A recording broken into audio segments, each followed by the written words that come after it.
राधे राधे दोस्तों। ऐसा कहा जाता है कि ओशो ने लगभग 1.5 लाख किताबें पढ़ी और ये एक वर्ल्ड रिकॉर्ड है। आज तक किसी और ने इतनी सारी किताबें नहीं पढ़ी। कार्ल मार्क्स के बारे में कहा जाता है कि मार्क्स अपना पूरा दिन लाइब्रेरी में बिताते थे किताबें पढ़कर। मार्क्स को अगर कहीं पर लाइब्रेरी दिख जाती थी तो ऐसा ही था जैसे कछुए को तालाब मिल गया हो।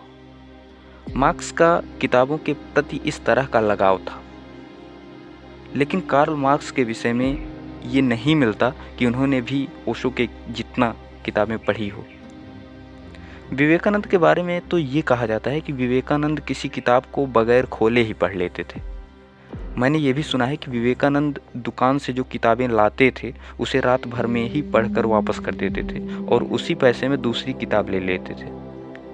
और जब यह क्रम कई दिनों तक चला तो दुकानदार ने विवेकानंद से कहा, तुम किताबें पढ़ने के लिए ले जाते हो या देखने के लिए? विवेकानंद ने कहा कि पढ़ने के लिए। मैंने ये किताब भी पढ़ ली है।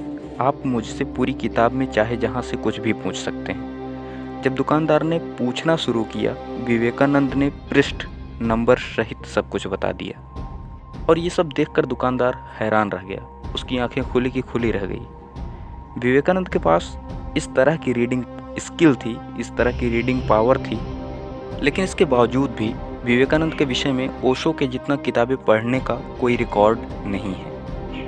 कुछ तर्कशास्त्रियों ने तथा कथित गणितज्ञों ने ओशो के द्वारा इतनी मात्रा में पढ़ी गई किताबों के बारे में जानकारी प्राप्त करने की बहुत सारी कोशिश की। उन्होंने इस बात को गलत सिद्ध कर दिया। उनका ये कहना था कि ओशो का जन्म 1931 में हुआ और डेथ 1990 में। ओशो कुल मिलाकर 60 साल तक जीवित रहे।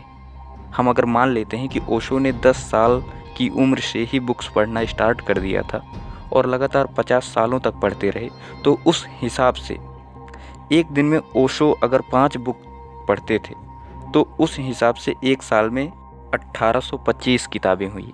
और अगर एक साल में 1825 किताबें तो 50 साल में 91,250 किताबें। ये आंकड़े 1 लाख से भी कम हैं। और अगर देखा जाए तो ओशो ने कई सालों तक यूनिवर्सिटीज़ में पढ़ाने का भी काम किया और विश्व भ्रमण भी किया और दिन भर में उनकी अदर भी एक्टिविटीज़ होती थी, खाना खाने की, नहाने की और भी अदर एक्टिविटीज़। तो उस हिसाब से 5 किताबें पढ़ना एक दिन में ये भी पॉसिबल नहीं लगता। ओशो एक बहुत ही ज़्यादा बिजी पर्सन थे और उन्होंने लगभग 4 से 5 हज़ार घंटे का लेक्चर भी दिया है। उसी में ध्यान शिविर का भी आयोजन। इस सब को देख लें, अगर इस सब को देखें तो रोज़ 5 बुक पढ़ने की ओशो की ये बातें गलत लगती हैं। इन सारे तथ्यों के माध्यम से अगर इस बात को समझने की कोशिश करते हैं तो ओशो के विषय में कही गई ये बात गलत लगती है कि ओशो ने 1.5 लाख किताबें पढ़ डाली थी। चलिए अब इस बात के दूसरे पहलू पर नज़र डालते हैं। ओशो ने 1.5 लाख किताबें पढ़ी थी या नहीं, इस तथ्य को ओशो द्वारा कही गई बातों से समझने की कोशिश करते हैं तो भी ओशो गलत ही सिद्ध होते हैं, क्योंकि तब ये आंकड़ा 1.5 लाख को पार कर जाता है। आइए इसे इस तरीके से समझने की कोशिश करते हैं। एक बार ओशो अपने प्रवचन में बुद्ध के जीवन से जुड़ी एक कहानी सुना रहे थे। कहानी सुनने के पश्चात एक बौद्ध भिक्षु खड़ा हुआ और उसने ओशो से कहा कि अभी आपने जो कहानी सुनाई ये बुद्ध से संबंधित किसी भी किताब में नहीं है, बुद्ध की किसी भी संहिता में नहीं है। मैंने आपके द्वारा सुनाई गई बुद्ध की कुछ और भी कहानियों को बुद्ध संहिताओं किताबों में ढूंढने का प्रयास किया परंतु नहीं मिला। तो फिर आप कैसे कह सकते हैं कि ये बुद्ध की कहानी है? ओशो ने उत्तर दिया कि ये सारी कहानियां तुम्हें किताबों में इसलिए नहीं मिली क्योंकि ये किताबों में है ही नहीं। ये बुद्ध की किसी भी संहिता में नहीं है। लेकिन वास्तव में अगर बुद्ध के साथ ऐसी घटना घटे तो बुद्ध ऐसे ही रिस्पॉन्ड करेंगे जैसा कि बुद्ध ने कहानी में किया है। ये कहानी किताबों में है या नहीं, ये कहानी सही है या गलत, इससे कोई मतलब नहीं है।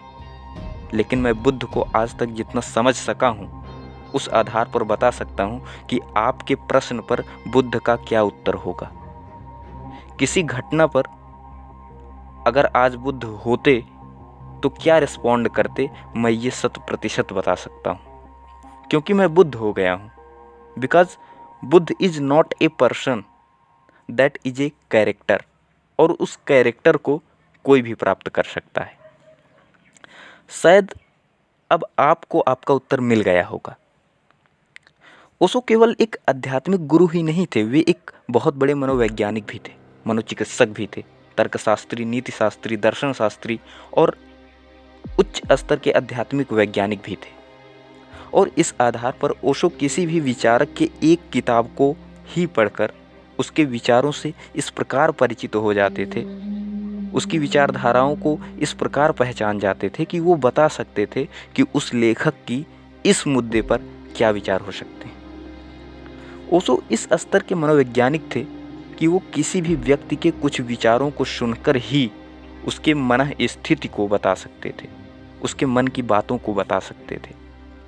ओशो ने जिस भी लेखक को पढ़ा, अगर उस लेखक की 1 या 2 किताबें पढ़कर ही ओशो उस लेखक की सोचने की स्किल और उसकी विचारधाराओं से वाकिफ़ हो जाते थे, तो ओशो उसकी और सारी किताबें नहीं पढ़ते थे, क्योंकि फिर वो उस किताब के टाइटल को ही देखकर ये समझ जाते थे कि इस लेखक ने इस मुद्दे पर इस किताब में क्या लिखा होगा। ओशो किसी लेखक की किताब को पढ़कर सीधे उस लेखक को ही पढ़ जाते थे। तो आप ही बताइए, जिसने लेखक को ही पढ़ लिया हो तो उसने उस लेखक द्वारा लिखी हुई सारी किताबों को पढ़ लिया या नहीं। और ऐसे ही करके ओशो ने लगभग 1.5 लाख किताबें पढ़ डाली थी, क्योंकि ओशो ने जितने भी लोगों को पढ़ा था उन लोगों की कुछ किताबों को पढ़कर ही उनकी सारी किताबों को पढ़ लिया था, क्योंकि ओशो लेखक के माध्यम से किताब को नहीं पढ़ते थे, बल्कि किताब के माध्यम से लेखक को ही पढ़ाते थे। राधे राधे।